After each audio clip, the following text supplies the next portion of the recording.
The massive alien fleet floated in the dark space beyond Earth's solar system. 50,000 ships waited in perfect formation, their metal hulls gleaming under the distant light of the sun. Commander Zektar stood on the bridge of his flagship, staring at the small blue planet that had caused so much trouble. 3 years had passed since the Galactic Council sent their message to Earth. The message was simple and clear. Surrender, completely or face total destruction. Every other species in the galaxy had received the same message. Every other species had surrendered within days. But Earth had gone silent. At first, the silence worried Zektar. He expected the humans to respond with angry words or desperate pleas for mercy. He thought they might try to negotiate or buy more time. Instead, all communication from Earth simply stopped. Radio signals that once filled space with human chatter disappeared. The constant stream of data between Earth and its colonies ended completely. "Sir," his second-in-command said, "we are receiving the daily report from our scout ships." Zektar nodded. For 3 years, alien scouts had watched the human solar system carefully. They reported the same thing every day. Nothing. No ship movements between planets. No military preparations. No signs that humans were building weapons or planning any kind of defense. "What do they see today?" Zektar asked. "The same as always, sir. Earth appears completely dead. No communications, no energy signatures from their cities, no spacecraft leaving the planet. Our sensors show that most of their surface installations have been abandoned." Zektar clicked his mandibles together in satisfaction. This was exactly what he expected. The humans had finally understood that resistance was impossible. When faced with the combined might of 17 alien species, they had done what any smart species would do. They had given up. Any signs of their military forces? "None, sir. Their space fleet seems to have been disbanded. We detected no warships anywhere in the system. Their orbital defense platforms have been powered down for over 2 years." This made perfect sense to Zektar. Humans were known to be emotional and quick to anger, but they were not stupid. When they saw the size of the force sent against them, they must have realized that fighting would only lead to their complete extinction. By surrendering quietly, they at least had a chance to survive as a slave species. The other commanders in the fleet shared Zektar's confidence. They had conquered dozens of worlds using the same strategy. First, they would show overwhelming force. Then they would wait for the target species to understand their situation. Finally, they would move in to accept the surrender and begin the process of making the defeated species useful to the Galactic Council. "How long do we continue to wait?" asked Admiral Thexra, commanding the second-largest ship group. "The Council wants to be absolutely certain," Zektar replied. "They want the humans to be completely broken in spirit before we land. A defeated enemy that still has hope might cause trouble later." "And the humans clearly are defeated," Thexra said with certainty. "No species goes completely silent unless they have given up all hope." This was true based on everything the aliens knew about warfare. In their experience, species that intended to fight would use the time to prepare defenses, call for help, or at least send out desperate messages to their colonies. Species that planned to run would evacuate their important people and try to hide their ships, but species that simply went quiet had accepted their fate. Zektar studied the reports from their intelligence teams. Human colonies on other planets had also gone silent. Mars, with its large mining operations, showed no activity. The research stations around Jupiter's moons appeared abandoned. Even the busy trade routes between planets had no traffic. "It is almost too easy," he thought to himself. The intelligence reports painted a picture of a broken civilization. Their analysts had detected what appeared to be refugee camps on Earth's surface, but even these showed little activity. Thermal imaging suggested that most humans had retreated underground, probably hiding in caves and shelters waiting for the inevitable. "Sir, we are receiving a message from the home fleet," his communications officer announced. Zektar activated the long-range communication system. The image of High Admiral Vexlon appeared on the screen, transmitted across vast distances from the galactic capital. Commander Zektar, the High Admiral began. The Council is growing impatient. How much longer do you need? The humans show no signs of resistance, High Admiral. They appear to have completely surrendered. I believe we can begin the final phase. At any time. Good. The Council has other conflicts that require our attention. Begin your approach to Earth in 7 standard days. If the humans do not respond with formal surrender communications, proceed with occupation protocols. Understood, High Admiral. When the communication ended, Zektar felt a mixture of satisfaction and slight disappointment. He had hoped for at least some resistance from the humans. They had a reputation as fierce fighters, and their rapid expansion into space had impressed even their enemies. But it seemed that reputation was built on victories against weaker opponents. Against a real galactic power, they had crumbled without firing a single shot. Prepare the fleet for final approach, he ordered. All ships are to maintain standard occupation formation. Weapons powered but not targeted. We want to look overwhelming but not needlessly threatening. What about their remaining infrastructure, sir? Asked his tactical officer. We will preserve what is useful and destroy what is not. The Council wants their industrial capacity intact. Human manufacturing techniques might be valuable, even if their military was worthless. Over the next few days, the alien fleet began to organize for the final phase of the operation. Ships moved into invasion formation, with the largest vessels in front to create maximum psychological impact. Transport ships filled with occupation forces moved into position behind the warships. Zektar reviewed the intelligence reports one final time. Every piece of evidence supported the same conclusion. Humanity had been completely defeated by the mere sight of the alien fleet. Their silence was not strategy, but surrender.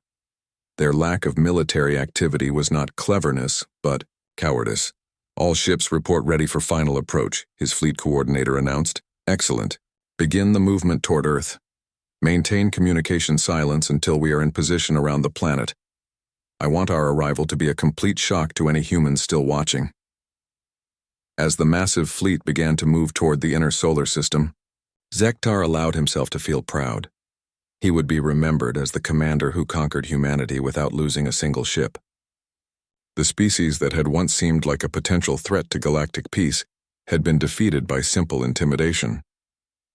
The ships moved through space in perfect formation, their engines creating patterns of light that could be seen from great distances. It was a display designed to show the hopelessness of resistance. Any humans watching would see an unstoppable force approaching their world. But as the alien fleet moved toward Earth, they could not know that they were indeed being watched. Hidden sensors tracked every ship, recorded every communication, and analyzed every weakness. The Watchers had been waiting patiently for exactly this moment. The aliens thought they were approaching a defeated enemy. They were actually flying directly into the most carefully prepared trap in galactic history. Earth's silence had not been surrender. It had been the quiet patience of apex predators waiting for their prey to come within striking distance. The hunt was about to begin. Deep beneath the Sahara Desert, 3 kilometers underground, Dr. Sarah Chen walked through walls like they were made of air. Her quantum phase suit allowed her to move through solid matter as easily as walking through water. She stepped into the main command center, a vast chamber carved from living rock and filled with technology that would have seemed like magic to the aliens watching from space. Status report, she said quietly. Knowing her words would be heard by every human, commander across the solar system instantly. The communication system they used left no traces that alien sensors could detect. It worked by connecting human minds directly through quantum fields that existed in dimensions the aliens did not even know about. To any outside observer, the humans were maintaining perfect communication silence. Admiral Torres materialized. On the holographic display, speaking from his flagship hidden in folded space near Mars. All hunter-killer squadrons are ready, Admiral. The lunar shipyards finished building the last group of Silence-class destroyers yesterday. We now have 200,000 ships prepared for deployment. Sarah nodded with satisfaction. The number would have seemed impossible 3 years ago, but humanity had achieved things during the crisis that no one thought possible. When faced with complete extinction, every human had focused on a single goal: survival through victory. What about our psychological warfare operations? She asked. Captain Morrison's image appeared next to Admiral Torres. He was speaking from Europa Base, hidden beneath the ice of Jupiter's moon. We have been very successful, Admiral. Our fake signals are working perfectly. We broadcast fake surrender messages and desperate communications on frequencies we know the aliens cannot detect, but their intelligence computers are programmed to search for exactly these types of signals. Sarah allowed herself a small smile. The aliens were so convinced of human defeat because humans had carefully created evidence to support that belief. Every piece of intelligence the aliens gathered had been carefully planted by human psychological warfare experts. They completely believe that we are a broken, defeated species hiding in caves and crying about our fate. Morrison continued. Their confidence level has increased every day for the past 3 years. The irony was perfect. While the aliens waited for humanity to crawl out of hiding with surrender documents, humans had experienced the most productive period in their entire history. The threat of extinction had awakened something deep in human nature, not panic or despair, but cold, focused anger channeled into the most advanced military technology the galaxy had ever seen. Hidden shipyards in pocket dimensions produced vessels that could phase in and out of reality at will. Weapons that fired projectiles existing in multiple dimensions simultaneously had been perfected. Most importantly, the Whisper network allowed instant coordination across any distance without creating detectable signals. Dr. Chen walked through another wall and entered the Strategic Planning Center. Here, holographic displays showed the position of every alien ship in the solar system. Thousands of human analysts worked around the clock, studying alien formations, communication patterns, and tactical procedures. What have we learned about their weaknesses? She asked the chief intelligence officer. Major Kim looked up from her displays. They are using standard occupation formation, Admiral. All their ships are positioned to prevent escape from the inner system, but they have almost no point defense.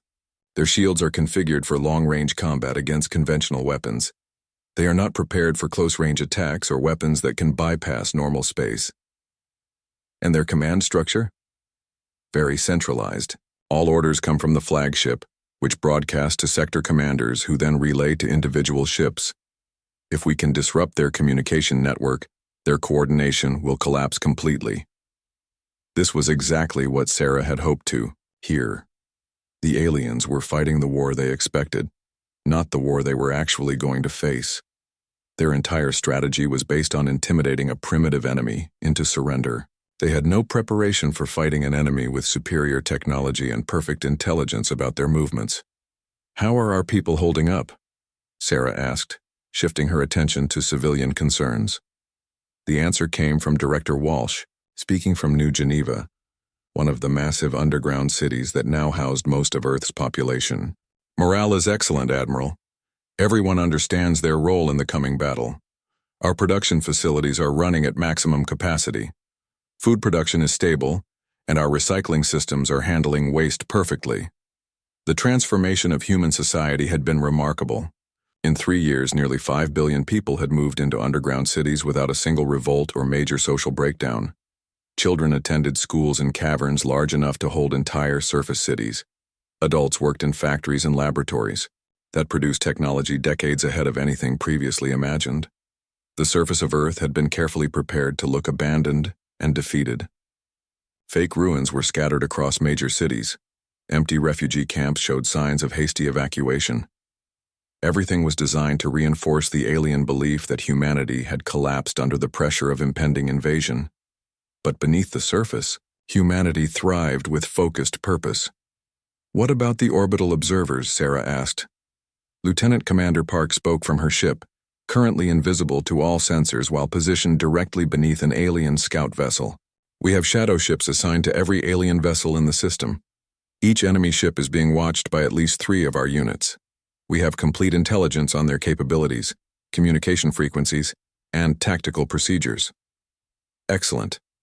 How long until they begin their final approach? Intelligence estimates 3 to 5 days, Admiral. Their fleet has been reorganizing into invasion formation.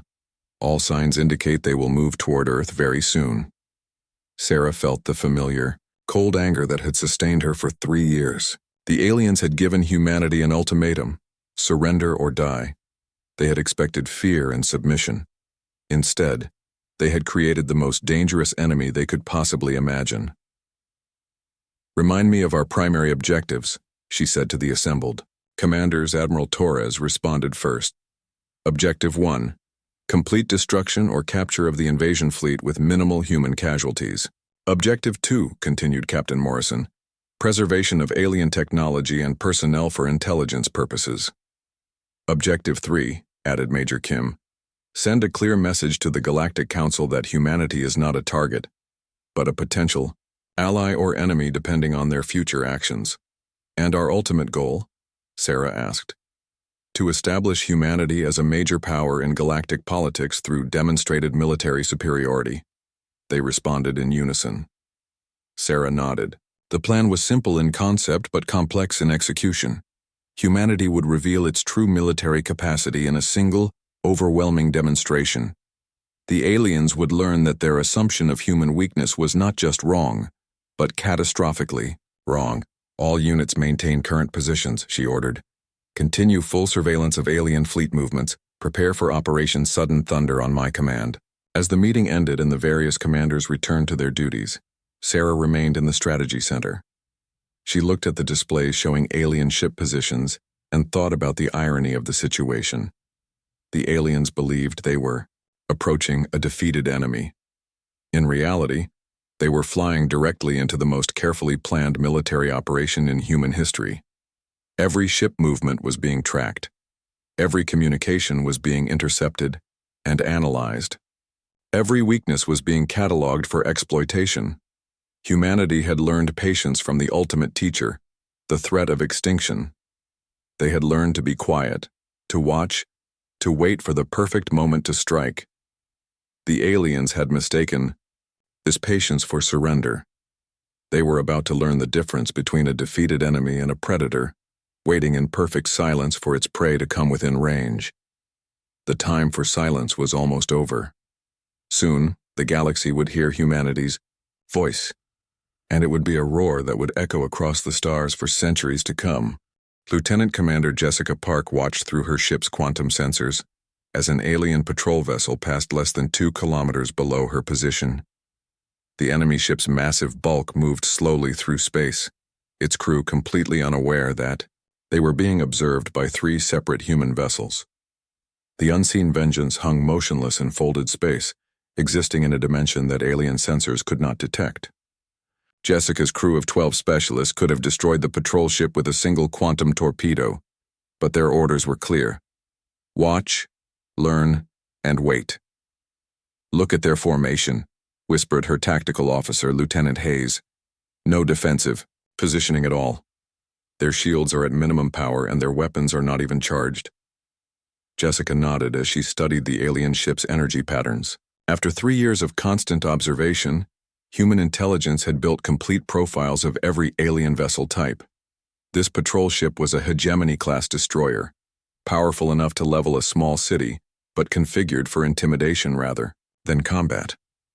They are hunting an enemy they think is primitive and defeated, she replied quietly. They are not looking for real threats. For 3 years, humanity had become ghosts in their own solar system. Ships moved through folded space, without leaving energy trails or gravitational disturbances. Entire fleets could pass within meters of alien scouts without being detected. The technology had existed in theoretical form before the crisis, but the threat of extinction had transformed theories into working reality in record time. Every major human ship was equipped with quantum phase generators that allowed them to shift partially out of normal space. Communication systems used quantum entanglement between specially prepared crystals, allowing instant contact across any distance without creating detectable signals.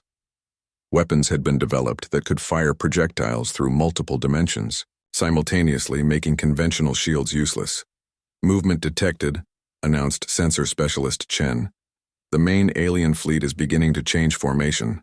Jessica activated her connection to the Whisper network, the quantum communication system that linked every human commander. Command, this is Shadow Leader 7. The enemy fleet is moving into final approach formation. Admiral Torres' voice responded instantly in her mind. Confirmed, Shadow Leader 7. All Shadow units report similar observations. The aliens are preparing for what they believe will be a simple occupation. Jessica smiled grimly. The alien formation was perfect for intimidating a defeated enemy, but terrible for defending against an actual attack. Their largest ships were positioned at the front to create maximum psychological impact, but this left them vulnerable to coordinated strikes from multiple directions. Tactical analysis? She asked her crew. Lieutenant Hayes consulted his displays. Standard occupation pattern, just like our intelligence predicted. Capital ships forward, support vessels in the middle, transport ships with occupation forces at the rear. No defensive screening, minimal sensor coverage of near-space communication protocols designed for one-way broadcasts rather than combat coordination. They are not expecting any resistance at all, added weapons specialist Rodriguez. Their weapons are configured for orbital bombardment, not ship-to-ship combat. If we hit them hard and fast, their response time will be measured in minutes, not seconds.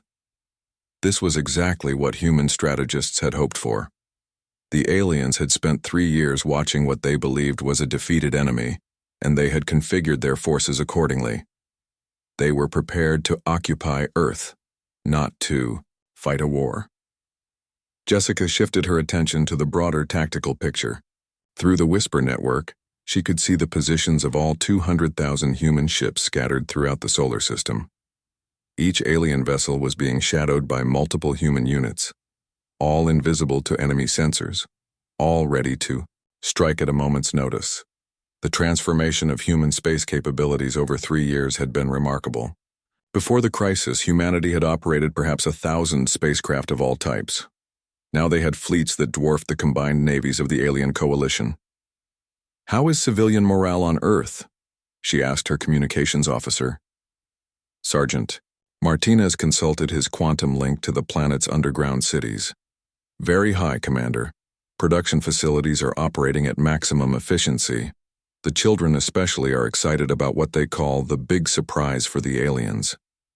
Everyone knows their role in the operation. Jessica felt a surge of pride. The entire human species had united behind a single goal with a dedication that amazed even her.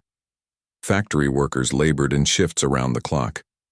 Scientists solved problems that should have taken decades in a matter of months. Even children contributed by helping with simple manufacturing tasks and maintaining equipment. The surface of Earth continued to play its role as a defeated planet. Carefully maintained ruins suggested a civilization that had collapsed under pressure. Fake thermal signatures implied refugee populations hiding in caves and abandoned buildings. Every detail was designed to reinforce alien assumptions about human weakness. "Commander," Lieutenant Hayes said urgently, "we have new movement from the alien flagship." Jessica focused her attention on the massive vessel that served as the alien fleet's command center. Energy patterns showed increased activity in its communication systems. "They are broadcasting to their home territories," Sensor Specialist Chen reported. "Intelligence indicates they are sending victory reports back to the Galactic Council." Through the Whisper network, Jessica could hear other human commanders reporting similar observations. The aliens were so confident of their success that they were already celebrating their conquest of humanity. "What are they saying?" she asked. Chen translated the alien communications. "They are reporting that human resistance has been completely eliminated without the need for combat. They expect to begin occupation operations within the next few days. They are requesting additional transport vessels to handle what they call the Human Population Management Project." Jessica felt the cold anger that had sustained every human for 3 years intensify. The aliens were not just planning conquest, but slavery or worse. They saw humanity as a problem to be managed, not a species with rights. "Any word from Earth Command about the timing of our response?" asked Lieutenant Hayes. "Admiral Chen is coordinating with all fleet commanders," Jessica replied. "Operation Sudden Thunder will begin when the alien fleet commits to their final approach. We want them deep in the solar system with no possibility of escape." The waiting was the hardest part. For 3 years, humanity had prepared for this moment while maintaining perfect silence. Every human warrior wanted to strike immediately, to punish the aliens for their arrogance and threats. But discipline held. The perfect moment required perfect patience. "Commander, I am receiving a priority message from Shadow Leader 1, Sergeant," Martinez announced. Admiral Torres' voice came through the whisper network with unusual urgency. "All Shadow units, this is Fleet Command. The alien fleet has begun final approach to Earth. Estimated time to optimal strike position is 18 hours. All units prepare for combat operations." Jessica felt her heartbeat increase. After 3 years of preparation, the moment of truth was finally approaching. "You heard the Admiral," she told her crew. "Begin final combat preparations. Charge all weapon systems, prepare quantum torpedoes for dimensional strike mode, and run full diagnostics. On phase generators, when we hit them with everything we have." "What about prisoners?" asked Lieutenant Hayes. "Intelligence wants as many alien ships captured intact as possible," Jessica replied. "Use consciousness disruptors whenever possible instead of lethal weapons. We want their technology and their crew alive for questioning." As her crew began final preparations, Jessica took one last look at the alien patrol vessel they had been shadowing. In a few hours, its crew would discover that their assumptions about humanity had been completely wrong. They would learn that silence did not mean surrender. They would learn that sometimes the most dangerous predator is the one you never see coming. The hunt was about to begin, and humanity was ready to remind the galaxy why Earth's apex predators had conquered their entire planet before they ever reached for the stars. The moment arrived on a Tuesday at 14:32 Universal Standard Time. Admiral Sarah Chen stood in the command center 3 kilometers beneath the Sahara Desert, watching holographic displays that showed every alien ship in the solar system. The massive enemy fleet had moved into what they believed was perfect position for accepting Earth's surrender. Their ships formed a celebration pattern around the planet, with the largest vessels positioned for maximum visual impact. "All units." Sarah's voice echoed through the whisper network to every human ship, station, and soldier throughout the solar system. "Operation Sudden Thunder is now active. Remember, we are not just fighting for Earth today. We are teaching the galaxy what happens when you threaten humanity. Show them the cost of their mistake." Lieutenant Commander Jessica Park felt the quantum field around the unseen vengeance begin to shift as her ship prepared to phase back into normal space. Around her, the crew worked with calm efficiency born of 3 years of preparation and countless hours of training. "Weapons charged and ready," reported Lieutenant Hayes. "Phase generators at full power," added Sensor Specialist Chen. "Target locked," confirmed Weapons Specialist Rodriguez. "Alien Command Dreadnought is directly below us, range 2 kilometers. Jessica took a deep breath. In 30 seconds, the largest space battle in galactic history would begin, but it would not be a battle in any traditional sense. It would be an execution. "All ships," Admiral Chen's voice came through the quantum network. "Execute on my mark. 3, 2, 1, mark." What happened next would be remembered across the galaxy for the next 1,000 years. 200,000 human ships materialized simultaneously throughout the alien fleet, emerging from quantum phase states like nightmares becoming real. The aliens had perhaps 3 seconds to register the impossible sight of a human fleet, 4 times larger than their own appearing from complete nothingness. The unseen vengeance phased into normal space directly beneath the alien command Dreadnought, its quantum cannons already fully charged and targeted. Jessica's voice was cold as winter space as she gave the order. Fire. Quantum torpedoes that existed in 7 dimensions simultaneously struck the alien flagship's shields. The enemy's defensive systems, designed to stop conventional weapons from normal space, offered no protection against attacks coming from multiple realities at once. The massive ship's command center erupted in explosions as consciousness disruption beams turned the bridge crew catatonic without killing them. Across the solar system, the same scene repeated itself 50,000 times. Alien ships found themselves caught in perfect kill boxes, surrounded by human vessels that had appeared without warning. The enemy fleet spread out in celebration formation, could not support each other or coordinate any kind of response. Commander Zektar stared in shock at his tactical displays as his command ship shuddered under impacts from weapons he did not understand. Half his bridge crew had collapsed unconscious. His ship's shields were failing against attacks that seemed to come from empty space itself. "How many ships?" he demanded of his tactical officer. I cannot count them, sir," the officer replied with a trembling voice. "Our sensors show human vessels everywhere. The energy signatures, they are impossible. Some of these ships are larger than anything in our fleet." "Where did they come from?" Zektar roared. "Unknown, sir. They appeared from nothing. Our long-range sensors showed empty space seconds ago." Admiral Torres, commanding the human fleet's primary battle group, watched with satisfaction as alien ships throughout the system found themselves overwhelmed by opponents they had never seen coming. His own ship, the Earth's Vengeance, had materialized, directly behind a cluster of alien battleships. "Target the communication arrays first," he ordered. "Cut their coordination, then disable their engines. Intelligence wants as many ships captured intact as possible." The human battle plan unfolded with precision that amazed even its creators. Years of observation had revealed every weakness in alien technology and tactics.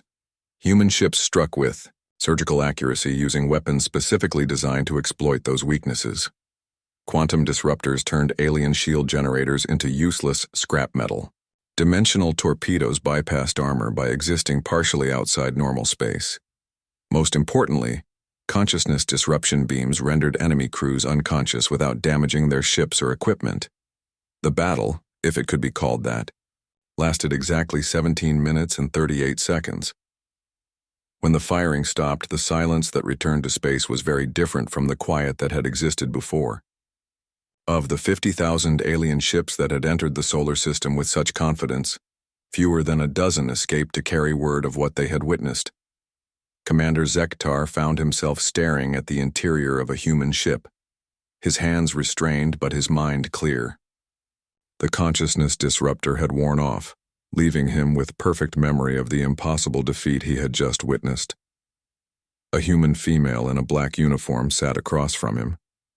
Her name tag read, Captain Morrison.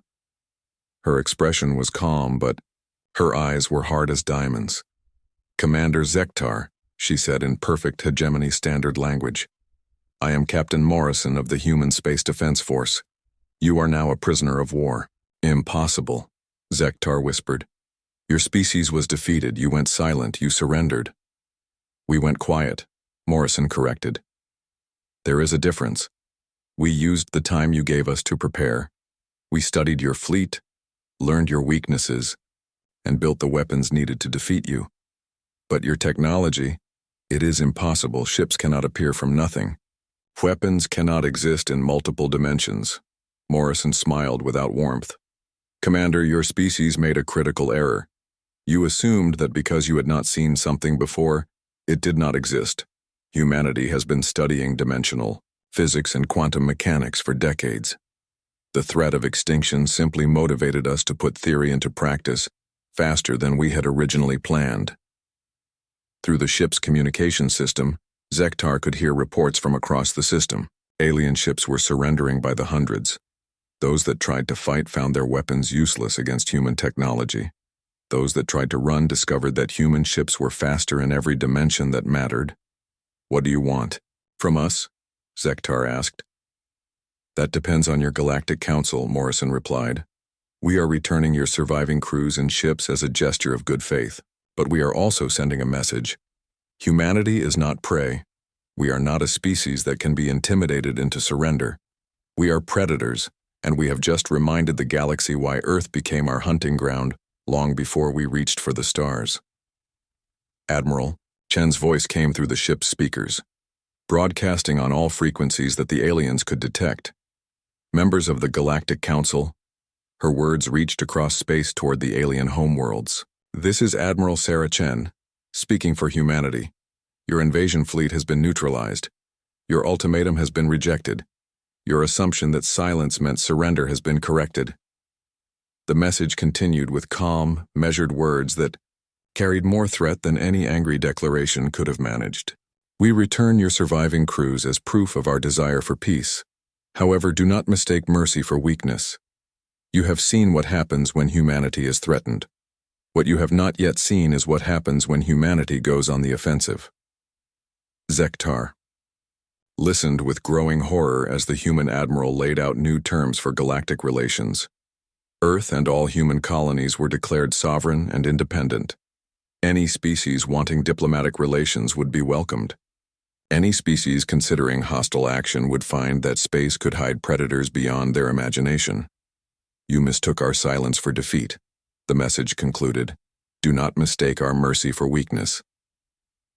As reports reached the Galactic Council, over the following days the political structure of the galaxy shifted forever.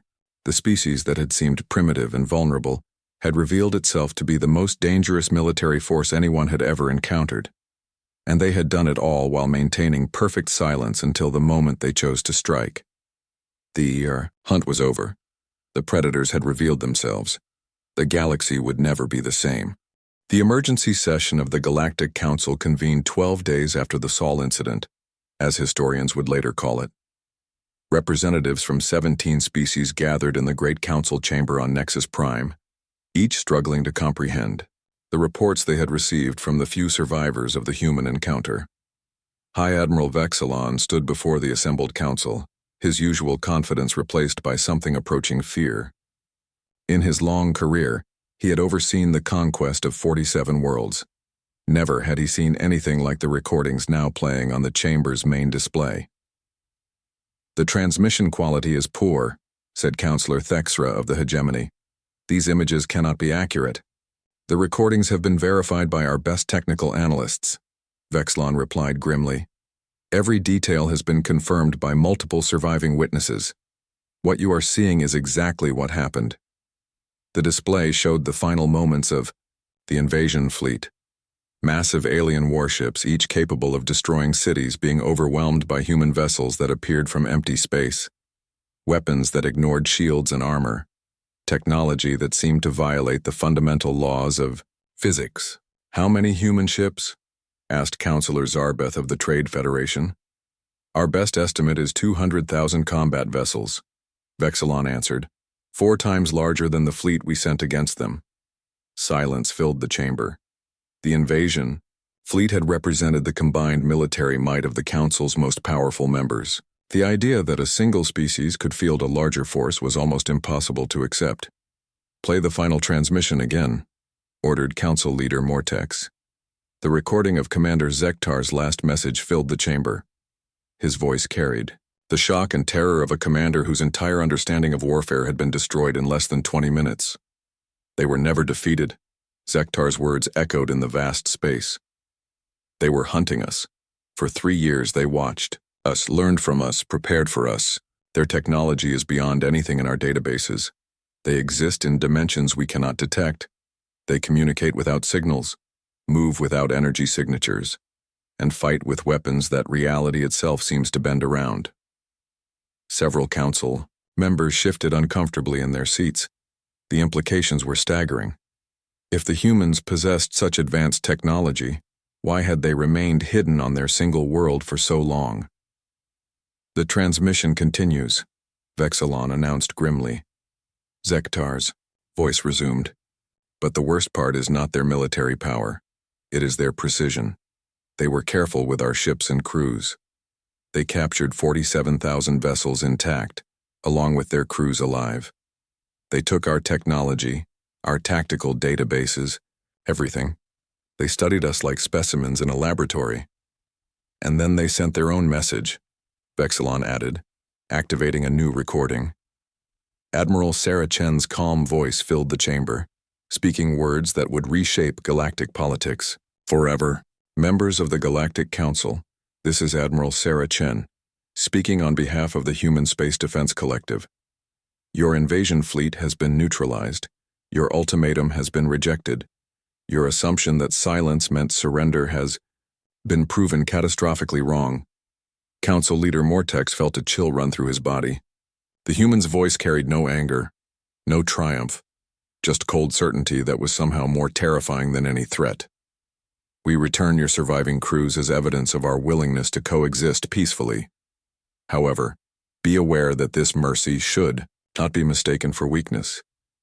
You have seen what happens when humanity is threatened.